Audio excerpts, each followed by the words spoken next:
menunggu proses bla bla bla, pokoknya lama banget, nggak ada kejelasan karena ada COVID-19 ini. Sampai sekarang tahun 2021, sekarang bulan Juni ya, masih belum bisa berangkat ke Jepang.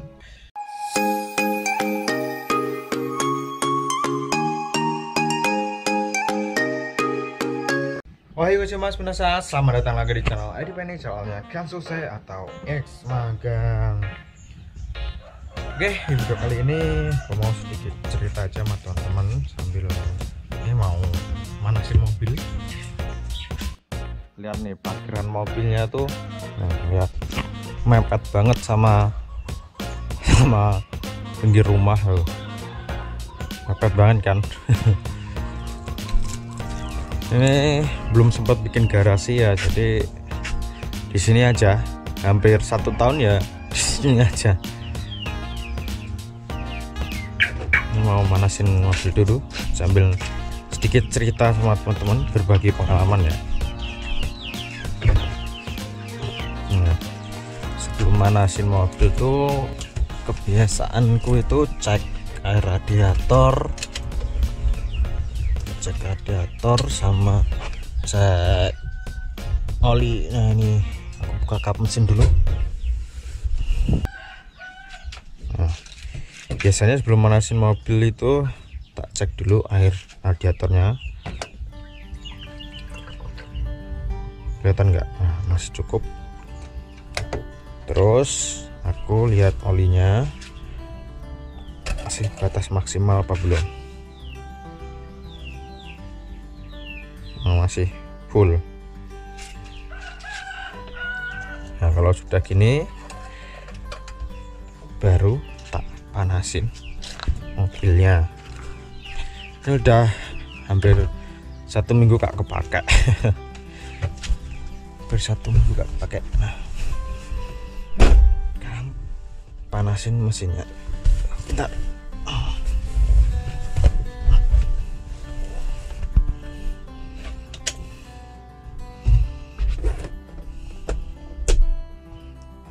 Dulu.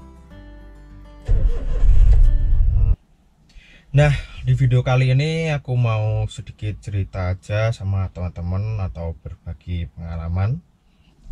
Nah, mungkin kebanyakan teman-teman yang lagi proses ke Jepang karena COVID ini banyak sekali yang nunggu, dan mungkin setengah tahun, 1 tahun, atau bahkan lebih dari 2 tahun. Ya, di sini aku mau cerita pengalaman pribadiku sendiri. Aku itu magang IM Japan, pulang pada tahun 2019, tepatnya bulan Agustus. Nah, sebelum aku pulang itu aku juga sudah berencana banget pengen balik ke Jepang lagi. Nah, kebetulan pas di tahun 2019 itu bulan April itu ada visa baru, yaitu visa Tokutegino SSW ya, Specific Skill Worker. Nah, di situ aku kepikiran dan langsung minat banget untuk balik ke Jepang melalui visa tersebut.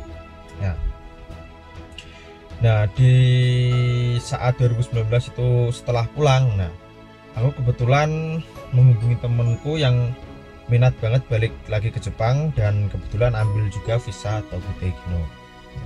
Kita sharing bareng, proses bareng, terus kita itu ikutan tes CFT Basic bareng, ikutan tes skill bareng. Nah, kebetulan aku ikutan tes CFT Basic itu dan skill itu bulan Januari 2020.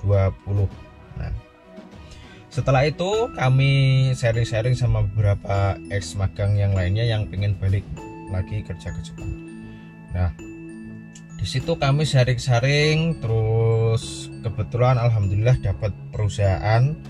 Alhamdulillahnya juga di situ keterima dan tanpa uang sepeser pun. Di situ kami tanda tangan kontrak dan lain-lain itu sekitar bulan Agustus 2020. Itu sebenarnya itu seharusnya itu prosesnya itu lebih cepat, karena bertepatan bulan April 2020, bulan April kalau nggak bulan Mei ya, itu datanglah si COVID-19 ini, dan untuk tanda tangan kontrak itu sedikit tertunda. Nah, baru bisa terrealisasikan di Agustus 2020. Nah, setelah itu menunggu proses bla bla bla, pokoknya lama banget, nggak ada kejelasan karena ada COVID-19 ini. Sampai sekarang tahun 2021, sekarang bulan Juni ya, masih belum bisa berangkat ke Jepang. Nggak bisa disalahkan perusahaannya, atau nggak bisa disalahkan saya sendiri, atau siapapun tidak bisa disalahkan, karena kondisi COVID-19 ini ya, jadi nggak ada yang bisa disalahkan kenapa nggak bisa proses ke Jepang. Nah, jadi buat teman-teman sekalian yang baru proses 6 bulan sudah mengeluh, proses 1 tahun sudah mengeluh, nah ini saya aja yang proses 2 tahun masih tetap biasa-biasa aja dan tetap bersyukur. Jadi aku ngetin buat teman-teman yang lagi proses belajar bahasa Jepang, yang baru 6 bulan, baru 1 tahun, jangan ngedown ya karena COVID-19 ini. Tetap fokus aja belajar bahasa Jepangnya. Kalian harus bisa mengambil sisi positifnya. Kenapa kalian lama proses ke Jepang, atau kenapa kok mau ke Jepang ternyata terkendala COVID ini jadi lama ke Jepang. Nah, di sini aku sedikit cerita aja ya menurut pengalaman pribadiku. Aku sangat, sebetulnya sih karena COVID ini aku mendapatkan sisi positif dan sisi negatifnya. Kebetulan banyak sekali sisi positifnya, karena di tahun 2020 itu selama proses itu sebetulnya aku tuh nggak kepikiran untuk nikah, terus nggak kepikiran untuk beli mobil. Dan ternyata di tahun 2020 itu aku mutusin untuk nikah dulu. Ternyata ada sisi positifnya. Jadi nggak perlu nunggu 5 tahun lagi setelah pulang Jepang baru nikah. Nah, aku kepikiran nikah aja. Terus alhamdulillah setelah nikah tersebut, aku kebetulan istriku hamil juga. Dan ternyata seharusnya itu sesuai kontrak itu tahun 2021 ini bulan 2 itu aku harus terbang ke Jepang, itu kontraknya itu seperti itu. Dan ternyata di tahun 2020 Januari kemarin itu Jepang tutup lagi. Nah, ternyata ada sisi positifnya lagi, aku bisa nemenin istriku lahiran. Nah, karena HPL istriku itu tahun 2021 ini bulan 8. Nah, sekarang sudah bulan Juni. Nah, itu sisi positif yang alhamdulillah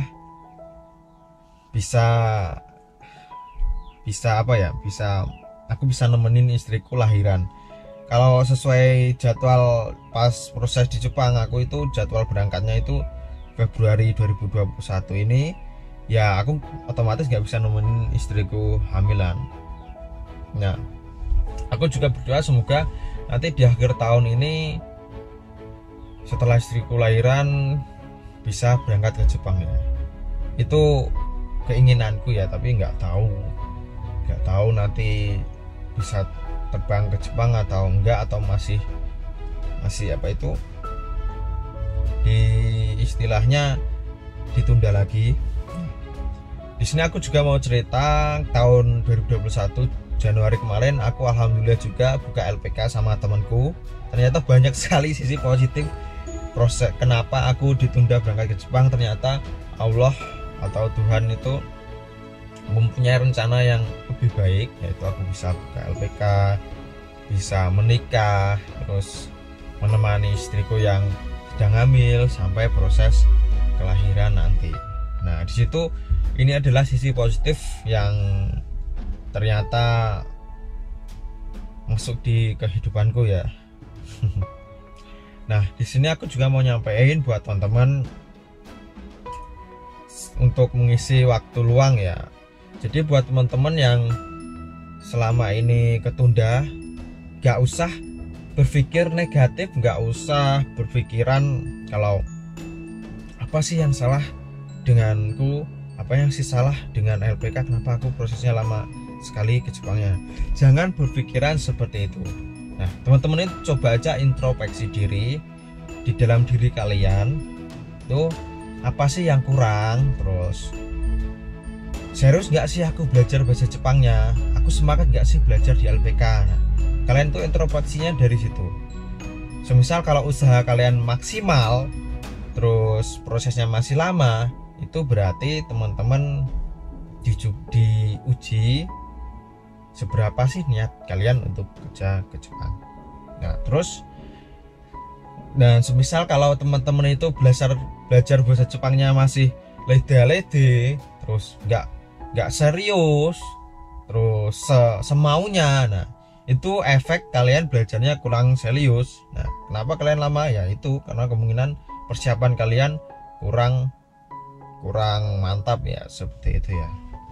Nah, di inti video kali ini aku cuma mau berbagi cerita, berbagi pengalaman, dan ngingetin ke teman-teman soal ketunda pergi ke Jepangnya. Jadi teman-teman itu cari aja sisi positifnya dan terima aja sisi negatifnya. Mungkin kalau di sisi negatif itu teman-teman itu mentalnya kena ya, karena sudah lama proses belajar bahasa Jepang lama tapi ternyata nggak berangkat. Nah, itu mungkin aku bisa mengerti perasaan kalian. Itu aku juga bisa mengerti karena dulu juga pernah proses ke Jepang dan hampir 1 tahun prosesnya. Nah, mungkin teman-teman banyak sekali yang 2 tahun, bahkan ada yang 3 tahun. Nah, di situ aku cuma mau ngingetin buat teman-teman tetap bersabar ya. Kalau teman-teman memang niat banget kerja ke Jepang, niat banget ke sana ya, otomatis teman-teman harus positive thinking ya, harus semangat. Nah, apabila kalau teman-teman itu rasanya kok bimbang, nah teman-teman itu lebih baik itu istilahnya rehat dulu atau vakum dulu untuk belajar bahasa Jepang. Coba kalian cari kerja aja di Indonesia, coba kalian kerja dulu, cari lowongan. Nah, kalau sudah nanti semisal Jepang buka, kalian bisa ikutan belajar bahasa Jepang lagi di Amerika. Nah, mungkin videonya cukup sampai di sini aja. Nanti kalau aku terlalu banyak ngomong, nanti malah teman-teman itu bosen nonton videonya. Mungkin nanti akan aku lanjutin di sesi-sesi curhat berikutnya ya. Nah, semoga video kali ini bisa ditangkap sisi positifnya buat teman-teman ya. Oke, mite kurete arigatou gozaimashita. Ja, mata nih, see you the next video.